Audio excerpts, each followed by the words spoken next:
Mərv döyüşündən sonra Şah İsmayıl Qum istiqamətində geri çəkildi. Burada onu Osmanlı Sultanı Sultan II. Bəyazid və Məmlük Sultanı Sultan Qansıquri Mərv Fatehi kimi təbrik edib hədiyyələr göndərdilər. Bu qələbə xəbərini eşidən və uzun illərdir ki, özbəklərə məğlub olan Babür Şah, İsmailin dəstəyi ilə qalibiyyətli səfərlər təşkil edib yeni dövlətin əsasını qoydu. Vaxtilə Mərkəzi Asiyanın ən güclü dövlətini yaratmış Şeybani xanın varisləri bu məğlubiyyətləri qəbul edə bilmirdilər. Bunun nəticəsi idi ki, qısa müddətdə səfərbərlik elan edib, yenidən Səfəvilərə müharibə elan etdilər. Özbək hərbi dəstələri sərhəd ərazilərə hücum edib qarətçilik edirdilər. Buna qarşılıq olaraq Şah İsmailin dəstəyi və köməyi ilə Babür Şah 1512-1513-cü illərdə Səmərqənd və Buxaranı ələ keçirdi. Burada şiəlik məzhəbini qəbul edib, öz adına deyil, Şah İsmailin və imamların adına xütbə oxutdurub pullar zərb etdirdi. Übeyd xan Babürə məktub göndərib bildirdi ki, Özbək torpaqlarından çıxsın və onu güc tətbiq etməyə məcbur etməsin.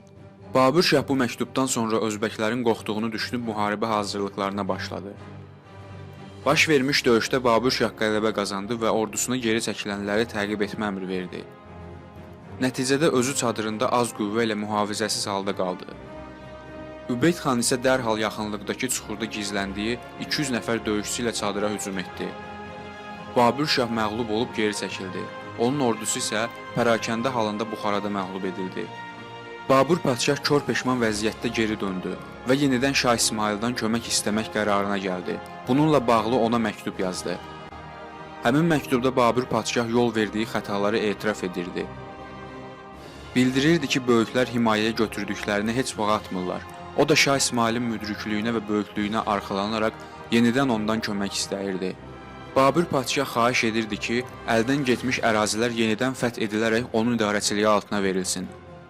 Şah İsmail bu məktubu alıb yenidən Babürə kömək göstərilməsinə, daha doğrusu qiyam qaldırmış Özbək xanlarını cəzalandırmaqla bölgədə Səfəvi hakimiyyətinin daha da möhkəmləndirilməsinə qərar verdi.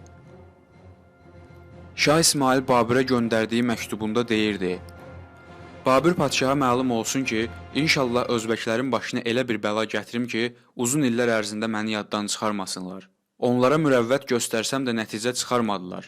Türkistana elə bir bəla göndərəcəyəm ki, dəşti qıpçağın bütün özbəkləri bu dəşti atıb Ədəm dəştinə qədər qaçsınlar. Bu yeni ilin baharında sərdarımız Bəlxə tərəf gələcək. Sən də özünü ona yetir. O sizinlə birlikdə Türkistana yollanacaqdır. Şah İsmail bu səfərə başçılıq etməyi dövlətin vəziri Əmir Nəcm bəy Saniyə tapşırdı. Nəcm bəy Səfəvi dövlətinin ikinci məqamı idi. O yalnız vəzifə və məqamına görə ikinci şəxs deyildi, həm də Səfəvi səltənətinin təşkilatlanması, möhkəmlənməsi, dövlətin və rəiyyətin idarə edilməsi sahəsində məsuliyyət və fəaliyyət sahibi idi. Ölkə əhalisinin haqqının qorunmasında, onların ehtiyaclarının aradan qaldırılmasında bu insanın rolu böyük idi. Əmir Nəcm özü də bir insan kimi ədalətli və çalışqan, insanların dadına yetməyi bacaran biri kimi vəsf edilir. Şah İsmail Bəlx hakimi olan Bayram bəy Qaramanlıya və Herat hakimi Hüseyn bəylərə göstəriş verdi ki, onlar da səfərə qatılsınlar. Əmir Nəcmə bu səfərin həyata keçirilməsi üçün Şah İsmail tərəfindən böyük səlahiyyətlər verildi. O, Xorasanın digər hakimlərini də bu döyüşə səfərbər edə bilərdi. Qarşıya qoyulan vəzifənin uğurlu həlli üçün Əmir Nəcmin rəhbərliyi altına 12.000 nəfərlik qoşun dəstəsi verildi. Xorasanda ikən bu dəstəyə Hüseyn bəylələrin rəhbərliyi altında olan qoşun dəstəsi, sonra isə Bayram bəy Qahramanlının dəstəsi Əmir Nəcmin dəstəsinə qoşuldular. Nəcm bəy buradan Babür Şaha məktub göndərərək ondan gəlməsini xahiş etdi. Babür Şah tabeliyindəki qüvvələrlə Nəcm Saninin düşərgəsinə gəldi. Onlar birlikdə Buxar eslərinə doğru hərəkət etdilər. Baş vermiş xırda toqquşmalarda qızılbaşlar qalib gəldilər, sonra isə Hisar qalası mühasirəyə alındı. Qala müdafiəçiləri müqavimət göstərə bilməyib təslim oldu. Nəcm bəy onların canını bağışlayaraq səfərə davam etdi. Onun növbəti hədəfi isə Qərşi qalası idi. Qala divarlarının möhkəm olması onun fəthini sual altında qoyurdu. Bu səbəblə Nəcm bəy qala hakimi Şeyxan Mirzəyə məktub göndərərək bildirdi ki, təslim olması qarşılığında onun və qala sakinlərinin canı bağışlanacaq. Əgər qala məcbur alınarsa, onda bir nəfər belə olsun qaladan sağ çıxmayacaq. Şeyxan Mirzə yazdığı cavab məktubunda onun təklifini qəbul etməyib, müqavimət göstərəcəyini bildirir. Şeyxan Mirzə eyni zamanda başa düşürdü ki, yalnız müdafiə olunmaqla kifayətlənmək olmaz. Bu səbəblə əks hücumlar edib qızılbaşları zəiflətmək lazımdır. Onun ilk hədəfi Dədəbəy Qorçubaşının başçılıq etdiyi dəstə oldu. Hücum zamanı Dədəbəy xəstə olduğu üçün öz çadırında çəkilib dincəlirdi. Nəticədə qızılbaşlar lazımi müqaviməti göstərə bilməyib 300 nəfərə yaxın itki verdilər. Əmir Nəcim bu xəbəri eşidən kimi Dədəbəyin qətlinə fərman verdi. Ancaq Babür Şahın ondan xahiş etməsi səbəbilə canı bağışlandı. Nəcim bəy bu zaman bildirdi ki, bir də kim belə məsuliyyətsizlik edərsə əfv olunmayacaq. Şeyxan Mirzənin növbəti hücumu Hüseyn bəylələrin dəstəsi üzərinə oldu. Ancaq Hüseyn bəylələr onları məğlub edib yeri çəkilməyə məcbur etdi. Şeyxan Mirzənin hücumlarının bir nəticəsi yox idi. O başa düşürdü ki, Nəcim bəy öldürülməsə qızılbaşlar mühasirəni bitirməyəcək. Bu səbəblə növbəti hücumunu onun dəstəsi üzərinə etdi. Hücum zamanı təsadüfən Nəcim Sani qalanı müşahidə etmək üçün olduğu yeri tərk edib mühasirəni bacısı oğlu Məhəmməd Kazıma həvalə etmişdi. Məhəmməd Kazım da məsuliyyətsizlik edərək öz çadırına çəkilib yatmışdı. Nəticədə qızılbaşlar yenə itki verdilər. Nəcim bəy bu xəbəri eşidib öz bacısı oğlu Kazımın öldürülməsi barədə göstəriş verdi. Bu dəfə onun qərarına heç kim qarşı çıxmağa cürət etmədi. Ancaq o sonradan peşman oldu. Psixoloji sarsıntı keçirdi.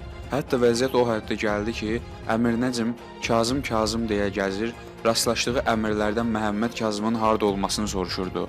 Bəzən də fəryad çəkərək qalaya doğru hərəkət edirdi. Nəcim bəy ordu qarşısında bu qətiyyəti göstərməsəydi, orduda məsuliyyətsizlik baş alıb gedəcəkdi. Bunun nəticəsi idi ki, qısa müddət ərzində qalanın bürclərindən biri partladıldı və qızılbaş əmirləri tərəfindən fəth edildi. Əmir Nəcim qala daxilindəkilərin öldürülməsini əmr etdi. Bu zaman şəhərdə yerləşən Cığatay məhəlləsi Babür Şaha müraciət edib onların qızılbaşların tərəfində olduqlarını bildirdilər. Babür Şah Nəcim bəyə məsələ ilə bağlı məlumat verdi və onların bağışlanmasını istədi. Nəcim Sani onun təklifini rədd edib dedi: "Onlar bizdən yana olsaydılar, mühasirə zamanı məktub yazıb öz tərəflərini bəlli edərdilər." Bu hadisədən sonra Babürlə onun arasında soyuq münasibət hökm sürdü. Nəcim bəy qızılbaş əmirlərinin məsləhətlərinə qulaq asmır, orduda hər xırda səhvə görə qətl fərmanları verirdi. Bütün bunlar Məhəmməd Kazım xanın ölümündən sonra baş vermişdi. Qızılbaş əmirləri ordunun azuqəsinin azalması və qışın gəlməsi ilə əlaqədar Nəcim bəyə geri dönməyin vacib olduğunu deyirdilər. Özbəklər qızılbaşların qarşısını almaq üçün başda Übeyd xan olmaqla Canı bəy və Teymur Sultanın orduları birləşib döyüşə hazır vəziyyətdə dayandılar. Nəcim bəy də silahdaşlarının sözünü dinləməyərək ölkənin içərilərinə doğru hərəkət edib yeni qalalar fəth etməyi əmr etdi. Bununla da qızılbaş ordusunda ruh düşkünlüyü hökm sürdü. Übeyd xan isə tabeliyindəki 60 min nəfərlik ordu ilə onları qarşılamağa yollandı. Tərəflər arasında döyüşün qaçılmaz olması aydın olanda Əmir Nəcim də Səfəvi qoşunlarını döyüş qabağı qruplaşdırdı. Cinahlara rəhbərlik təcrübəli əmirlərə tapşırıldı. Mərkəzdəki qüvvələrə isə rəhbərliyi Əmir Nəcim öz üzərinə götürdü. Babür padşahın tabeçiliyində olan qoşun dəstəsi ehtiyatda saxlanıldı.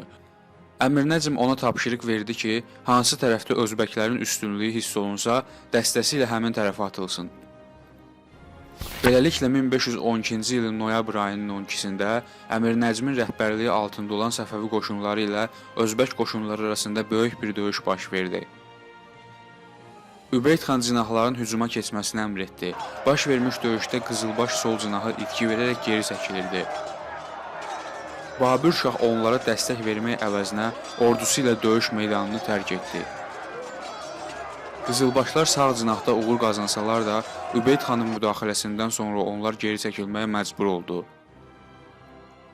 Əmir Nəcim Sani isə döyüş meydanını tərk etməyib, atını birbaşa Übeyd xanın üzərinə sürdü. Özbəklər onun dəstəsini mühasirəyə aldılar. Nəcim bəy isə ələ keçirilərək Übeyd xanın göstərişinə əsasən öldürüldü. Qızılbaş ordusunun məğlubiyyətinin səbəbi başda Babür şah olmaqla digər əmirlərin də Nəcm bəy ilə aralarında olan soyuq münasibət idi. Bundan başqa ordu döyüşərək xeyli yol gəlmişdi və azuqələri azalmışdı. Bəzi mənbələrə görə isə məğlubiyyətin səbəbi döyüş planının düzgün hazırlanmaması ilə əlaqədar idi. Ölkə vəzirinin öldürülmə xəbərini eşidən İsmail ağır xəstəlik keçirdi. Hətta müalicə işlərinə cəlb olunmuş həkimlər onun sağala biləcəyindən əllərini üzmüşdülər. Bu dövrdə Osmanlı sultanı Sultan Səlimlə Özbək xanları arasında sıx diplomatik münasibətlər mövcud idi.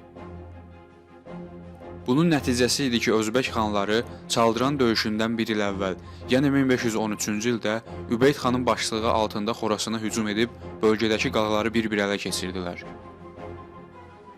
Hüseyn bəylərə İsfahana gələndə şahın vəziyyəti düzəldi. Şah İsmail sağalıb ayağa qalxanda bütün qızılbaş əmirləri onun ətrafında toplaşdılar. Hüseyn bəylərə isə onun qarşısında səcdə edib göz yaşlarını saxlaya bilmədi və baş verənlər haqqında məlumat verdi. Şah ondan soruşdu: "Ey lələ, mənim ağa Nəcmimi nə elədin? Ona nə oldu?" Hüseyn bəy dedi: "Qurbanın olum, Rüzgar Nəcmə vəfasızlıq etdi." Şah buyurdu: "Rüzgar ona sizin etdiyiniz qədər edə bilməzdi. Mətləb yalnız səndə deyil, Nəcmə görə min təəssüf. Mən istəyirdim ki, onu daha da ucaldım və elə bir səviyyəyə çatdırım ki, bir gün mən olmasam, övladlarıma, dövlətimə və xidmətçilərimə görə rahat olum." Ey Hüseyn bəy, bu insanda necə qüvvət və qüdrət var idi. Bu kəndçi balasında necə ağıl və zəka var idi. Bil və Allah da şahiddir ki, onun ölümünün dağı mənim ürəyimdən heç zaman getməyəcəkdir. Bundan başqa Hüseyn bəylərə Babür şahın döyüş meydanını tərk etməsi barədə məlumat verərkən, Şah İsmail əsəbi halda onun adını bir də mənim yanımda çəkməyin dedi. Daha sonra ölkədə səfərbərlik elan etdi. Ümumilikdə 30 min nəfərlik ordu təşkil edildi. Ordu Şah İsmailin başçılığı ilə Xorasana doğru hərəkət etdi. Übeyd xan şahın gəlişini eşidib geri çəkildi. Onların ələ keçirdiyi ərazilər yenidən Səfəvilərin hakimiyyəti altına keçdi. Babür şah İsmailin Heratda olduğunu öyrənib təşvişə düşdü. Onu bağışlaması üçün hədiyyələrlə şahın düşərgəsinə yollandı. Babür padşah boynundan qılınc asılı vəziyyətdə onun hüzuruna gəldi. O günahkar olduğunu, etdiyi əməllərdən xəcalət çəkdiyini dilə gətirdi. Böyük əmir Teymurun varisinin bu halda dərgahda peyda olması səltənət əmirlərini və əyanlarını təəccübləndirdi. Babür padşah cəzalandırılacağını gözlədiyi və buna hazır olduğu halda Şah İsmail ona qarşı böyük lütfkarlıq göstərdi. Ayağa qalxıb əlini onun çiyninə qoydu, alnından öpdü, qılıncı Babürün boynundan açıb onun belinə bağladı. Öz yanında ona əyləşmək üçün yer verdi. Babür şah bağışlandıqdan sonra geri döndü. Daha sonra Şah İsmailin göstərişi ilə daxili müstəqilliyi olan Qəndahar və ətraf ərazilər də ələ keçirilib Səfəvilərə birləşdirildi. Şah İsmail Özbək xanlarını məğlub etmək üçün ölkənin içərilərinə doğru hərəkət etdi. Xanlığın paytaxtı Buxara ələ keçirildi. Übeyd xan onun qarşısına çıxmağa cəsarət etmədi. Bunun üçün o, Dəşti Qıpçaq hakimi Qasım xanın hüzuruna gedib ondan kömək istədi. Übeyd xanın xahişi qəbul edildi. Qazaxlar səfərbərlik elan etdilər. Ümumilikdə 160 min nəfərlik ordu yaradıldı. Ordunun komandanlığı Qasım xanın oğlu Əbülxeyir xana tapşırıldı. Qasım xan necə olursa olsun Şah İsmailin əsir götürülməsini və onun yanına gətirilməsini istəyirdi. O 25 yaşında böyük hünərlər göstərən, Şeybək xan kimi iqtidar sahibini qətlə yetirən, Teymur Sultan və Übeydullah xan kimi hakimləri meydandan qaçmağa məcbur edən Şah İsmaili görmək istəyirdi. Səfər hazırlığı bitəndən sonra ordu yola düşdü. Qazaq və Özbək ordularının ümumi sayı 200 mindən çox idi. Əbülxeyir xan Şah İsmailin 30 minlik ordu ilə gəldiyini öyrənəndə Özbək xanlarına dedi: "Şahın bu ordu ilə bizim qarşımıza çıxmaq istəməsi onun şücaətindən yox, divanəliyindən irəli gəlir." Əbülxeyir xanın bu sözləri Özbək xanlarında müəyyən bir ümid yaratsa da, onların daxilindəki təşvişə son qoymadı. Onlar Səfəvi qoşunlarının necə döyüşməsindən xəbərdar idilər və yaxşı bilirdilər ki, qoşunların say üstünlüyü məsələsi onlar üçün elə də ciddi bir məsələ deyil. Digər tərəfdən qoşunların sonsuz üstünlüyü onlarda bir ümid yaratdı ki, bəlkə bu dəfə Səfəvilərə ağır bir zərbə vura bilərlər. Səhəri gün tərəflərin qoşunları hərəkətə gəlib döyüş mövqelərini tutdular. Əbülxeyir xan qızılbaş ordusunu görüb Übeyd xana xitabən dedi: "Narahat olma, bu dəqiqə özüm döyüş meydanına atılıb Şeyx oğlunu Çingizxan bayrağının ayağına gətirəcəm." Şah İsmayıl bir neçə əmrinin müşayiəti ilə bir yüksəkliyə qalxıb qarşı tərəfin qoşunlarını izlədi. Bu qoşunlar o qədər çox idi ki, 4 fərsəx dərinliyində olan bir ərazini tutmuşdu. Qarşı tərəfin ucsuz-bucaqsız qoşunlarını müşahidə edəndən sonra Şah İsmayıl diz çökdü və Yaradana belə müraciət etdi: "Ey Xudavənd, mənim bir qarışqalıq da gücüm yoxdur. Mənim gücüm və qüvvətim səndədir. Məni utandırma. Həzrəti Məhəmmədin və onun övladlarının pak nuru xatirinə sən fəthi, uğuru və qələbəni qızılbaş qoşunlarına nəsib et." Sonra səcdə etdi və göz yaşlarına qərq oldu. Burada dualar edəndən sonra geri döndü. Şahın və qızılbaş əmirlərinin mövqeləri dəqiqləşdirildi. Müttəfiq ordusunun sayı mənbələrdə 200 mindən artıq göstərilir. Özbək xanları Canı bəy, Übeyd xan və Teymur Sultan arxada mövqe tutdular. Onların vəzifəsi döyüşdə zəifləmiş cinahlara dəstək vermək idi. Qıpçaq ordusunun sağ cinahına Bayram Atalıq, sol cinahına isə Sarudel başçılıq edirdi. Əbülxeyir xan isə özü mərkəzdə dayandı. Azərbaycan ordusu ənənəvi qaydada zəif mərkəz güclü cinahlar şəklində düzüldü. Ordunun sol qanadına Sarıpirə Qorçubaşı, sağ qanadına Durmuş xan, mərkəzinə isə Şah İsmayıl başçılıq edirdi. Döyüş Bayram Atalıq və Sarudelin hücumu ilə başladı. Qızılbaş cinahları hücumları dəf etmək üçün irəli atıldı. Yaxın Şərqdə daim hərbi əməliyyatlarda iştirak etmiş təcrübəli Qızılbaş ordusu qarşı tərəfin hücumlarını dəf edirdi. Ancaq Qıpçaqların say üstünlüyü bu işdə çətinlik törədirdi. Şah İsmayıl bir müddət cinahlarda baş verən döyüşləri izlədi. Bu zaman müttəfiq ordusunun əks istiqamətinə doğru güclü külək başladı. Yerdən qalxan tozanaq Qıpçaq döyüşçülərinin gözlərini örtərək onların görmə imkanlarını məhdudlaşdırırdı. Bu da ordu nizamının pozulması ilə nəticələnirdi. Şah İsmayıla görə qarşı tərəfin başı üstünü almış bu tozanaq müqəddəslərin Səfəvilərə olan lütfünün əlaməti idi. Elə bu zaman əlini qılıncına atıb Allahu Əkbər sədası ilə döyüşə atıldı. Qıpçaq cinahları itki verərək geri çəkilirdi. Özbək ordusuna başçılıq edən Übeyd xan, Canı bəy və Teymur Sultan qorxuya düşüb döyüşə girmədən geri çəkildilər. Bunun digər bir səbəbi də Əbülxeyir xanın Şah İsmayılı məğlub edəndən sonra özünün Türkistan hakimi olma istəyi ilə də əlaqədar ola bilərdi. Əbülxeyir xan özbəklərin geri çəkildiyini görüb döyüş meydanından qaçmaq istədi. Ancaq bu mümkün olmadı. Şah İsmayıl onu təkbətək döyüşdə məğlub edib öldürdü. Bununla da Səfəvilər döyüşdə qələbə qazandılar. Özbəklər yenidən geri çəkilməyə məcbur oldular. Şah İsmayıl bu qələbədən sonra faktiki olaraq Türkistanın sahibi idi. Ancaq mənbələrdə qeyd olunur ki, onun belə bir istəyi yox idi. Belə ki, döyüşdən sonra Şeybani xanın həyat yoldaşı Moğol xanımın göstərişi ilə Xacə Əbdürrəhmin başçılığı ilə Səfəvilərin düşərgəsinə elçi heyəti göndərildi. Şah İsmayıl elçilərə bildirdi ki, mənim məqsədim vilayətlərinizə hücum edib onları ələ keçirmək deyil. İki tərəf arasında əldə olunmuş sülhün şərtlərini Özbək xanları pozdular. Gəlişimizin səbəbi budur. Daha sonra bildirdi ki, Özbək xanları onun hüzuruna gəlib üzr istəməlidirlər. Canı bəy və Übeyd xan Şahın istəyi üzrə onun yanına gəlib üzr istədilər. İsmayıl onları əhv etdi. Əldə olunmuş yeni razılığa görə Qızılbaş ordusu geri çəkilirdi. Özbək xanları isə Səfəvilərə illik xərac verməli idilər.